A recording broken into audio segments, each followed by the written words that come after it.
Apa perbedaan etikat dan etiket? Etika mengacu pada sikap moralitas yang dianggap baik dan benar oleh masyarakat. Sedangkan etiket merupakan sesuatu yang diharapkan oleh suatu kelompok. Misalnya, ketika kita pergi ke sekolah, yang dianggap benar adalah pergi untuk mengemban pendidikan. Sedangkan etiketnya dapat dilihat dari apakah kita datang tepat waktu atau tidak ke sekolah tersebut. Apa sih konsep Pancasila sebagai sistem etika? Etika merupakan kata yang berasal dari bahasa Yunani yang berarti adat, watak, cara berpikir atau perasaan. Secara etimologis juga diartikan sebagai sesuatu yang diturunkan secara turun-menurun dari generasi ke generasi.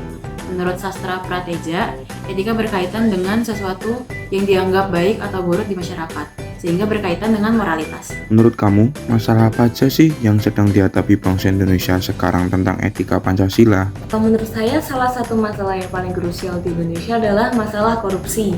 Mulai dari masalah korupsi di dunia politik pemerintahan hingga dunia pendidikan. Sehingga masyarakat Indonesia sekarang ini sulit untuk bisa sejahtera. Masalah lainnya adalah masih adanya aksi terorisme yang mengatasnamakan agama. Hal ini tentunya merusak rasa toleransi antar agama, merusak rasa semangat persatuan, dan juga mengancam kesatuan bangsa. Menurut saya, salah satu masalah yang sedang dihadapi adalah masih marak terjadinya pelanggaran HAM atau hak asasi manusia dalam kehidupan bernegara. Salah satunya adalah masih terlihatnya kesenjangan antara kelompok masyarakat kaya dan kelompok masyarakat miskin yang cukup menonjol dan dapat dilihat secara nyata di Indonesia. Salah satu bentuk urgensi Pancasila sebagai sistem etika adalah ketidakadilan hukum yang masih mewarnai proses peradilan di negara Indonesia ini. Menurut saya salah satu masalahnya adalah masih banyaknya masyarakat kaya yang tidak bersedia membayar pajak dengan benar, seperti kasus penggelapan pajak oleh perusahaan. Seperti kasus Panama Papers yang menghindari atau mengurangi pembayaran pajak. Kira-kira apa solusi dari permasalahan itu dengan Pancasila sebagai pegangannya? Solusi yang bisa dilakukan salah satunya adalah memberikan pendidikan anti korupsi dari lingkungan keluarga hingga lingkungan sekolah sejak dini. Semua manusia pada dasarnya terlahir baik, yang membedakan adalah lingkungan tempat seseorang tersebut hidup. Apabila seorang anak dididik tidak disiplin waktu sejak dini, maka bisa saja dia akan tumbuh menjadi anak yang korupsi waktu sepanjang hidupnya. Dari korupsi waktu bisa merembet menjadi korupsi ke hal yang lain hingga keuangan. Namun apabila memang sulit untuk menerapkan pendidikan anti korupsi, kita bisa memanfaatkan sikap alamiah manusia, yaitu ketakutan terhadap hukuman.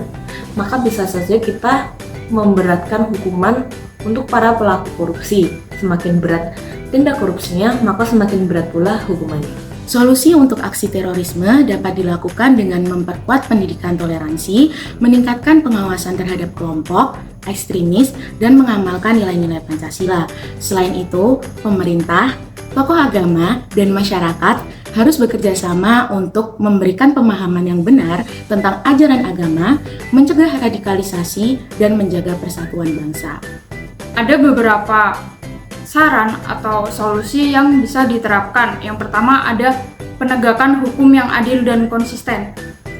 Pemerintah harus memastikan penegakan hukum yang adil dan tidak pandang bulu terhadap setiap pelaku pelanggaran HAM.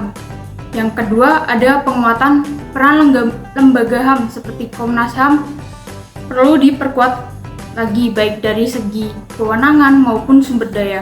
Yang ketiga, ada masyarakat perlu berperan aktif dalam mengawasi dan melaporkan setiap tindakan pelanggaran HAM. Selain itu juga perlu adanya perlindungan saksi dan pelapor dengan memberikan jaminan keamanan bagi mereka yang berani melaporkan tindak pidana HAM tersebut. Yang terakhir ada dialog dan mediasi. Ketika terjadi konflik yang berpotensi menimbulkan pelanggaran HAM, dialog dan mediasi harus diutamakan. Solusinya sendiri yang pertama adalah dilakukannya distribusi dan pemerataan dalam pemenuhan kebutuhan dan kecukupan masyarakat Indonesia secara menyeluruh. Kemudian ada pengoptimalan sumber daya alam dan sumber daya manusia yang dimiliki oleh bangsa Indonesia dan penyelarasan kegunaan sumber daya tersebut sehingga mampu dirasakan dan oleh setiap lapisan masyarakat itu sendiri.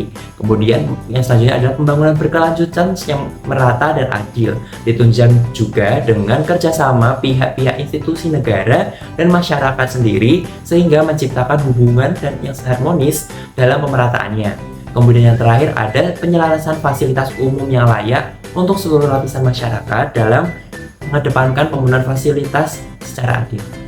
Karena hukum itu sangat berkaitan langsung dengan masyarakat, sehingga bagaimanapun bentuk ketidakadilan itu, baik besar ataupun kecil, pasti akan sangat terasa di masyarakat.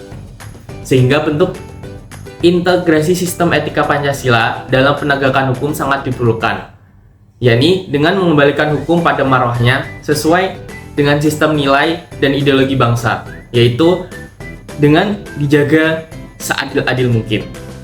Inilah tantangan bangsa dan negara yang harus kita lalui bersama-sama. Menurut saya solusinya adalah memperkuat sistem pajak yang sudah ditetapkan sebelumnya, juga sanksi bagi yang sengaja menghindari pajak. Solusi yang lainnya adalah meningkatkan edukasi dan kesadaran tentang perpajakan. Contohnya, menyediakan program edukasi pajak untuk meningkatkan pemahaman masyarakat tentang kewajiban perpajakan dan manfaat dari membayar pajak. Dengan solusi ini, diharapkan pemerintah dapat meningkatkan kepatuhan masyarakat kalangan atas untuk tidak menghindari pajak, sehingga pendapatan negara dari perpajakan dapat maksimal dan dapat digunakan untuk pembangunan negara yang lebih merata.